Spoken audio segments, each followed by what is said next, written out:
The drones are coming for you. Even Angry Birds can't win the freemium model. And my wish for a digital assistant with a male voice. Tech News Tonight is next. This is Twit.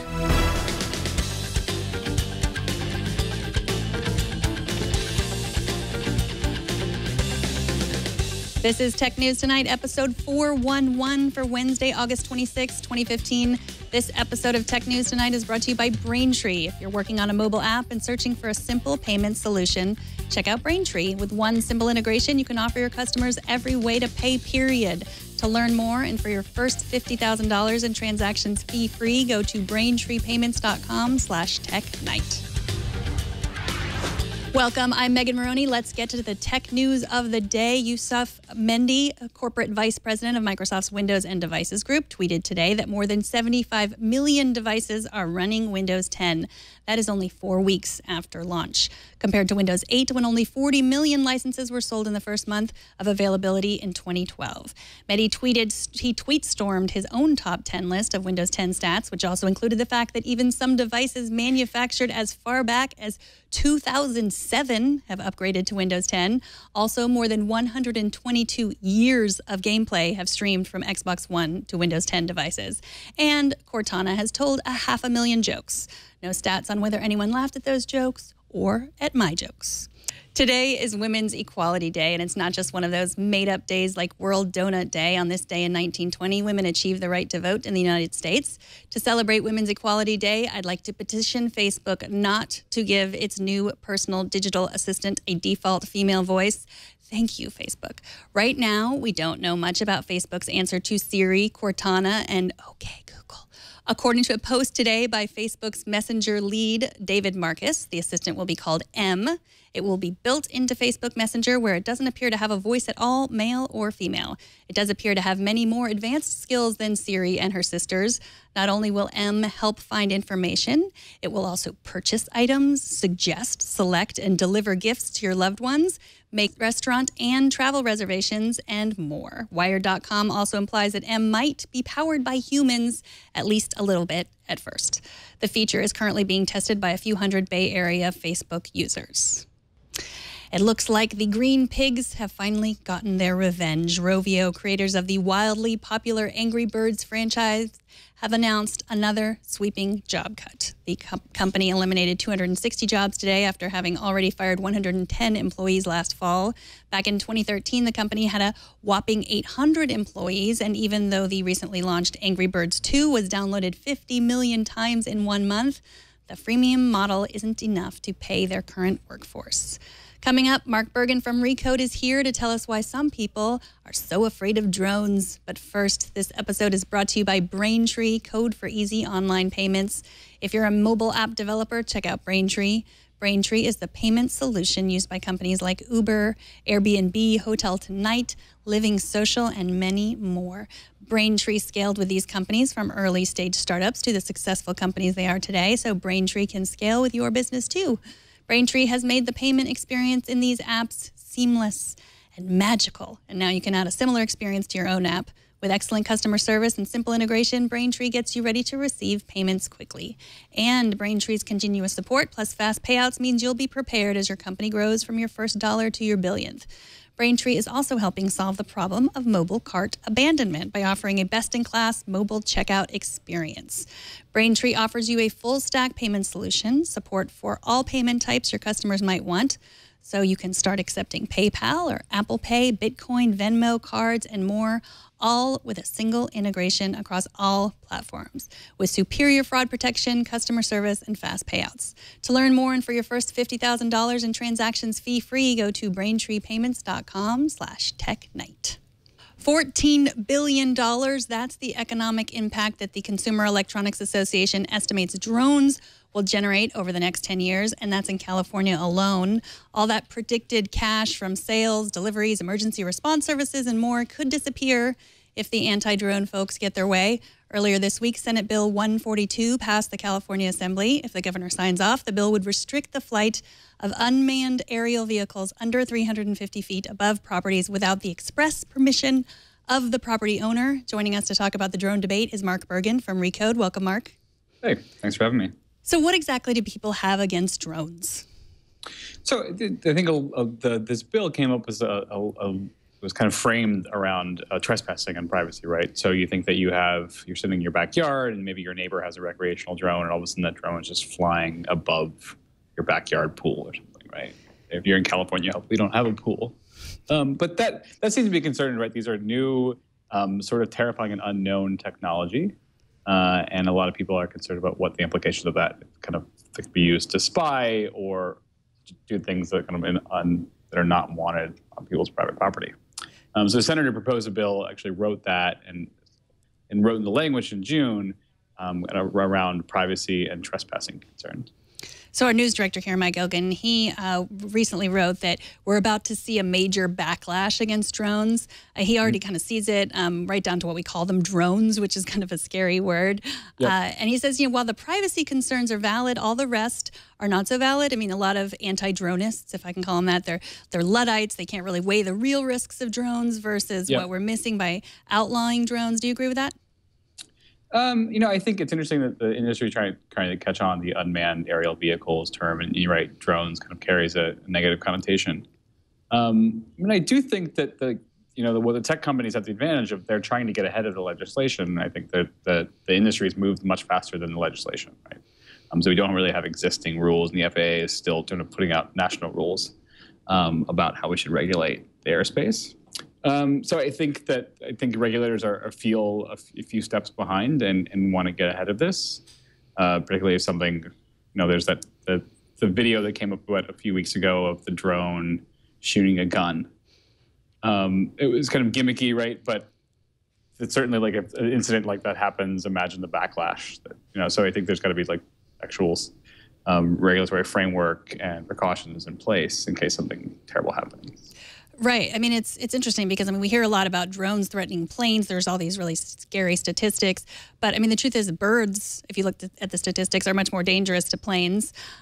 We also heard a little while ago about some firefighters that their drones were interrupted. And like any of the, major news media, like we just hear about this. Right now, I think we're showing a video of a drone that wasn't really necessarily interrupting with a fire, but the firefighter felt like it was his right to kind of blow the drone out of the air with his water, and so it's just a confusing. Yeah.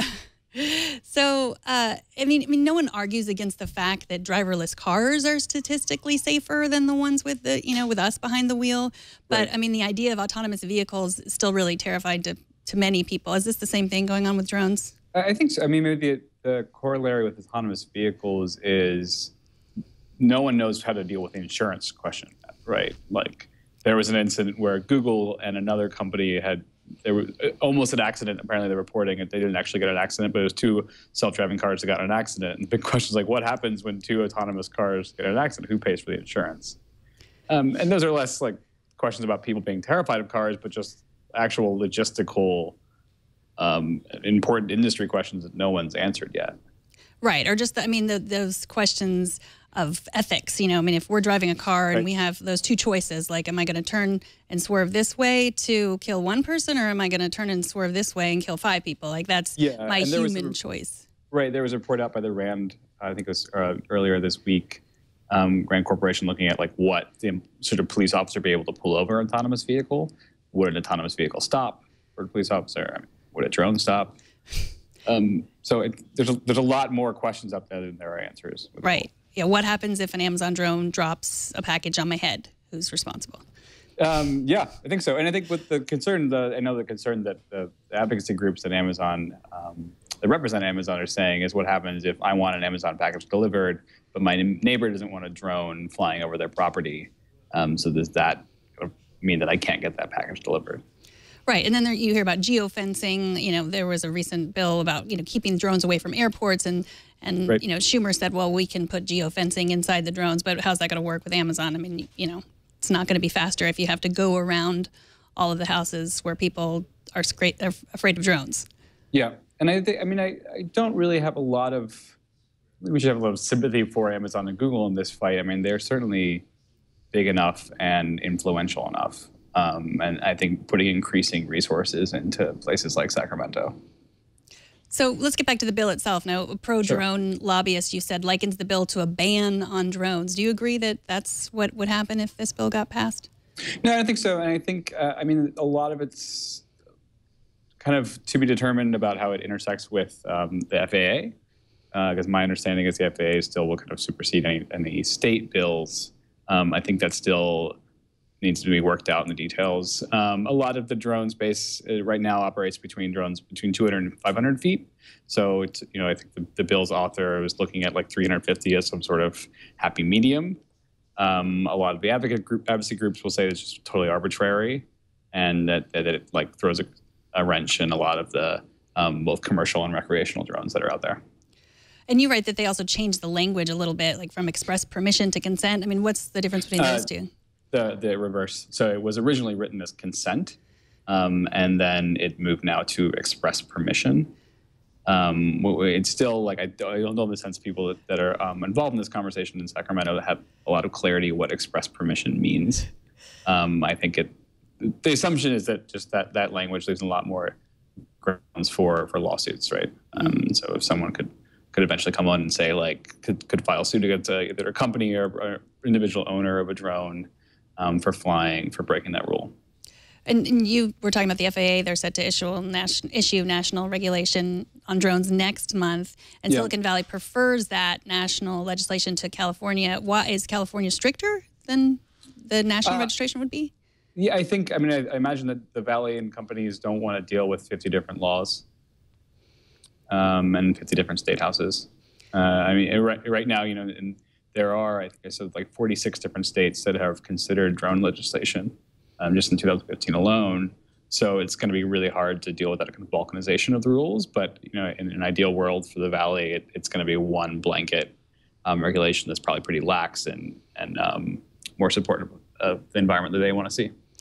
And you also quoted the Small UAV Coalition, which is an industry advocacy group. They said there's nothing for drone enthusiasts to worry about because technology always wins.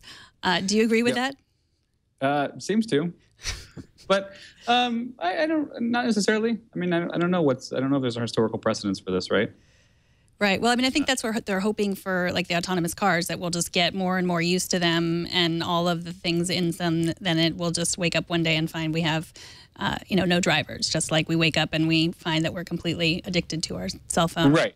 I mean, I think the problem here is like a lot of you can start seeing recreational drones take off, and maybe like some of these emergency services, right, when a drone is able to come in and provide help in an instance that would like turn the public support on a dime, perhaps. So maybe that's what it's going to take.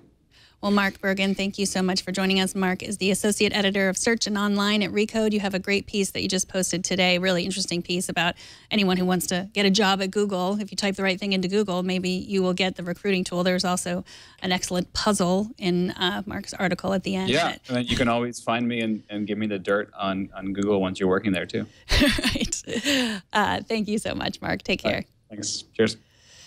And finally tonight, I got this email today from Richard. He says, I listened to Tech News Tonight daily and enjoyed hearing Tom Merritt on last night's program. I'm writing today because I'm disturbed and shocked at the events at the WDBJ-TV in Virginia and the tech and social media aspect of this event. Now, earlier this morning, I linked from Drudge Report to a video showing the incident. I clicked on the link because it was titled News Crew Attacked Live on Video. I had no idea at the time this video showed the death of 2 professional journalists and would never have clicked to see the video with that knowledge. I continued to follow the story on Twitter and learned the name of the suspect. Once the suspect was identified, I did a Google search for his name. I ended up finding his LinkedIn profile, which led me to his Twitter handle. Unfortunately, I clicked to his Twitter account at the time he uploaded his video of the event. Just tragic to watch these videos. I, along with many, many others, I'm sure reported the account to Twitter. A few minutes later, the account was suspended. I actually wish I could unsee the videos I watched today, but I take responsibility due to my curiosity. I plan on being more careful with my use of technology and social media during breaking news events going forward. Thank you so much for writing, Richard. It's horrific and sad and even more terrible how often things like this happen. I definitely think it's wise to think long and hard before you retweet or share videos like this or before you click on anything these days, especially videos. And for sure, this brings up an important question about the dangers of auto-playing videos. If you want to read an excellent think piece about the role of social media in today's shootings, I highly recommend Farhad Manjoo's story in the New York Times called Violence Gone Viral in a Well-Planned Rollout on Social Media. And that is it for this edition of Tech News Tonight. You can subscribe to the show at twit.tv/TN2. Write to us at TN2 and watch live every weekday at 4 p.m. Pacific. And don't miss our morning news program, Tech News Today, every weekday at 10 a.m. Pacific, 1 p.m. Eastern. I'm Megan Maroney. Thanks for watching. Bandwidth for Tech News Tonight is brought to you by CashFly.com.